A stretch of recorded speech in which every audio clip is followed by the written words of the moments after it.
ప్రశాంతంగా ఉన్న పచ్చటి లోయపై విరుచుకుపడిన ఉగ్రవాదులను దెబ్బతీయాల్సిందే. వారిని వెనుకుండి ప్రోత్సహించిన పాకిస్తాన్ పీచ మణచాల్సిందే. ఇప్పుడు ఇదే డిమాండ్ భారత్లో ఓ రేంజ్లో వినిపిస్తోంది. మరోవైపు పహల్గామ్ దగ్గర జరిగిన దాడికి ఇండియా రియాక్ట్ అయ్యే తీరు కూడా పాక్ ముందే ఊహించిందంటున్నారు. అందుకే సరిహద్దుల దగ్గర యుద్ధ విమానాలను పంపుతోందంటున్నారు. ఈ పరిణామాలను పక్కన పెడితే ప్రధానమంత్రి నరేంద్ర మోదీ ఇక పాక్ ఆగడాలను ఉపేక్షించేది లేదనే నిర్ణయానికి వచ్చినట్లు తెలుస్తోంది. ఓవైపు అధికారులతో భేటీలు, తర్వాత రక్షణ రంగ సమావేశాల తర్వాత మోదీ ఏం చేయబోతున్నారు? ఇదే ఇప్పుడు హాట్ టాపిక్. ఒకవేళ సర్జికల్ స్ట్రైక్స్ 3.0 లోడ్ అయితే దానికి ముందు ఎలాంటి డెవలప్మెంట్స్ చూడాలి ఉంటుంది? Let's watch this story.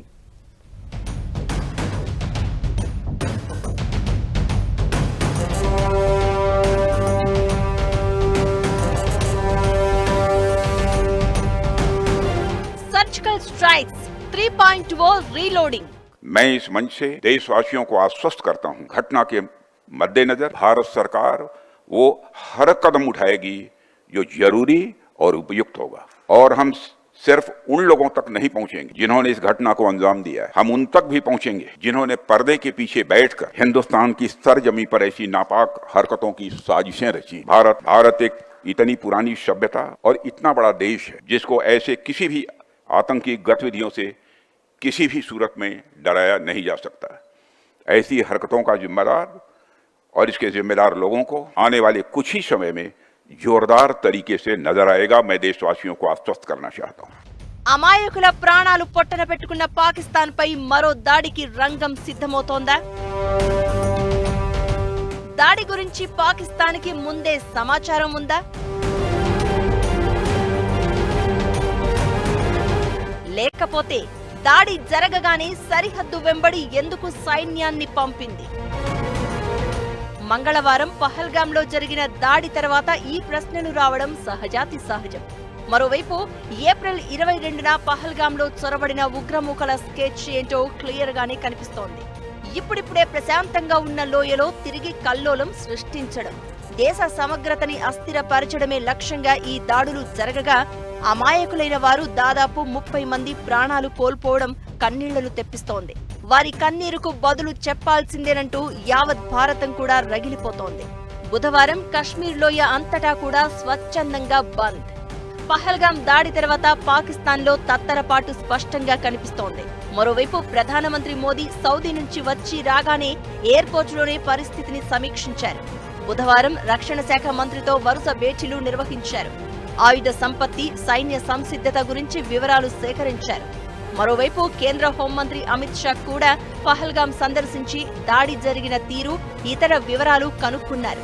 Ground జీరోలో ఉగ్రవాదులు ఎటు నుంచి వచ్చారు, ఎలా వచ్చారన్న సమాచారంతో పాటు మరణించిన వారికి నివాళులు అర్పించారు.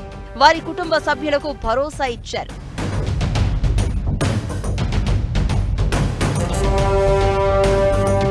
మరోవైపు భారత్లోని పరిణామాలతో పాకిస్తాన్లో తత్తరపాటు స్పష్టంగా కనిపిస్తోంది. గతంలో జరిగిన 2 సర్జికల్ స్ట్రైక్స్ సృష్టించిన విధ్వంసం నుంచే పాక్ తేరుకోలేదు. అందుకే పహల్గామ్లో ఉగ్రవాదుల దాడి గురించి బయటి ప్రపంచానికి తెలియగానే జమ్మూ కశ్మీర్ వెంబడి తన సైన్యాన్ని తరలిస్తోంది అంటున్నారు. దీనికి సంబంధించి సోషల్ మీడియాలో రకరకాల పోస్టులు కూడా ఆధారాలతో నెటిజన్స్ పోస్ట్ చేశారు. నిజంగా ఉగ్రవాదుల వెనుక పాకిస్తాన్ లేకపోతే ఈ రకంగా పాకిస్తాన్ స్పందించాల్సిన అవసరం లేదు. ఇప్పుడు జరిగిన దాడికి తప్పనిసరిగా ప్రతిదాడి పాకిస్తాన్ కూడా ఎక్స్పెక్ట్ చేస్తోంది.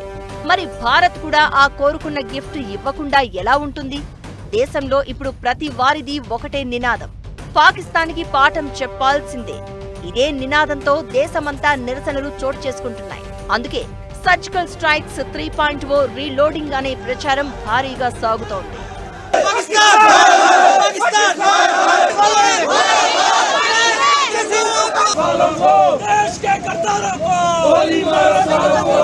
మరోవైపు పాకిస్తాన్ చేసింది కూడా యాక్ట్ ఆఫ్ వార్ లో భాగంగానే చూడాలని యుద్ధరంగ నిపుణులు చెబుతున్నారు.